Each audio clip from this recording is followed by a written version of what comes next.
Les audios Profil Bio, une lecture proposée par les chambres d'agriculture de Nouvelle-Aquitaine et Bio Nouvelle-Aquitaine. Numéro 26, novembre 2025. Rubrique monogastrique.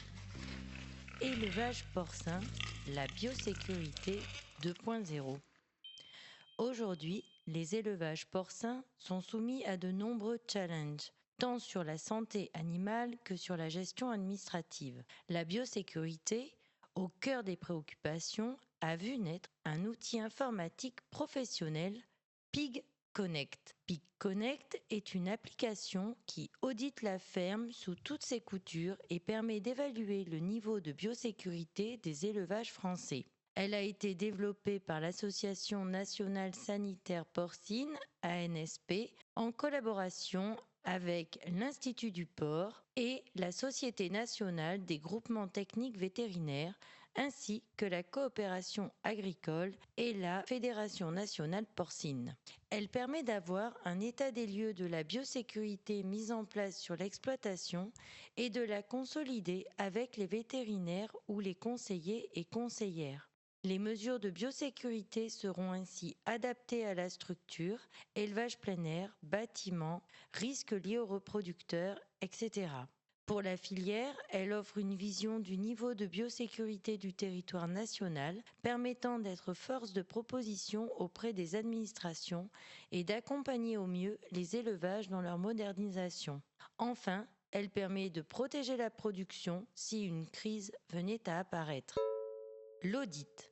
L'audit compte environ 70 questions basées sur l'arrêté du 16 octobre 2018 relatif aux mesures de biosécurité en élevage de suidés. Il peut être réalisé par les agents formés à la biosécurité, notamment les vétérinaires et les équipes techniques des organisations de producteurs. Les thèmes suivent le plan de biosécurité qui doit être mis en place sur chaque exploitation. La réalisation de l'audit est gratuite pour les élevages jusqu'à la fin de cette année 2025. Les résultats. Ils s'affichent sous forme de tableau avec des pourcentages et des nombres de points en 3 colonnes, conformes, non concernés. Sont alors mises en avant les conformités jugées prioritaires, introduction au sein de l'exploitation de maladies, germes, etc., ainsi que la conformité générale de l'élevage vis-à-vis de la réglementation.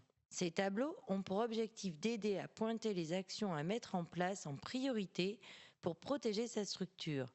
Vous trouverez toutes les informations nécessaires à la bonne gestion des résultats sur www.pigconnect.fr. Enfin, n'oubliez pas que sont obligatoires la formation biosécurité et votre inscription sur BDPOR pour gérer les entrées et sorties des animaux. La biosécurité et la fièvre porcine africaine, FPA. La fièvre porcine africaine est une maladie virale hémorragique qui ne touche que les suidés, porcs et sangliers. Elle n'est pas contagieuse pour l'être humain. Elle est fatale dans ses formes aiguës et contagieuse pour les porcs domestiques et sauvages. Cette maladie entraîne des pertes d'économie conséquentes au vu de son taux de mortalité élevé et des restrictions imposées. En effet, les déplacements des animaux dans, vers ou pour sortir de la zone réglementée sont interdits. Les exports impactés, arrêt des envois de carcasses, morceaux ou produits dérivés. La FPA est classée danger sanitaire de première catégorie en France. Aujourd'hui présente dans certains pays d'Europe tels que l'Allemagne ou l'Italie et en Asie, elle constitue une menace pour la filière. Cette maladie se transmet par contact direct d'un individu à un autre, par l'aliment ou l'environnement contaminé, ainsi que par la morsure de certaines tiques. Le virus est très résistant dans l'environnement extérieur, sécrétions, excréments, sang, produits issus des porcs contaminés, dans la salaison par exemple, où il peut survivre plus de 2 mois. Les symptômes. Il existe 3 niveaux de symptômes, la forme aiguë, subaiguë et la chronique. Les symptômes et lésions sont les mêmes quelle que soit la forme. Hyperthermie, désordre hématologique, rougeur cutanée, anorexie, léthargie, troubles de la coordination, vomissements, diarrhée. L'animal meurt en 4 à 10 jours en forme aiguë, en 30 à 40 jours en subaigu. La maladie peut évoluer pendant plusieurs mois sous forme chronique. Les analyses virologiques et ou sérologiques sont les seules qui permettent de poser le diagnostic avec certitude et de la différencier de la peste porcine classique. La lutte. Il n'existe pas de vaccin à ce jour. En 2018, un plan d'action a été mis en place par le ministère de l'Agriculture, Organisation de la prévention, de la surveillance et de la lutte contre la peste porcine africaine. Toutes les recommandations et les mesures de prévention sont disponibles sur le site du ministère Peste porcine africaine. Si la peste porcine venait à être présente en élevage en France, 2 zones seraient mises en place. La zone de protection, 3 km de rayon autour du site d'élevage contaminé, et la zone de surveillance de 10 km de rayon. Le tout sur une durée minimale de 3 mois. Si elle apparaît dans la faune sauvage, la zone infectée serait de 20 km de rayon pour 1 an minimum, avec arrêt complet des mouvements d'animaux d'élevage dans cette zone.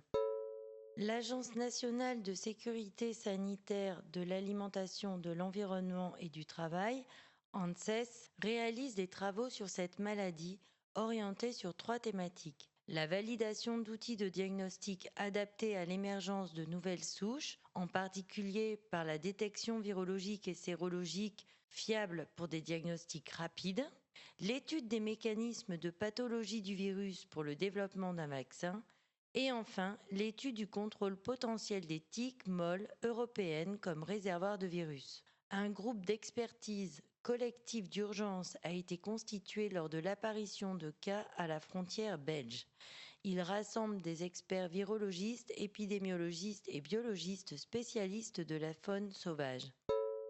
Le bon réflexe, pour les élevages bio plein air, allez régulièrement sur le site de l'ANSES pour connaître les dernières actualités. Cet article a été rédigé par Louise Mirane, conseillère élevage volailles, porcins et équins à la Chambre d'agriculture de Lot-et-Garonne.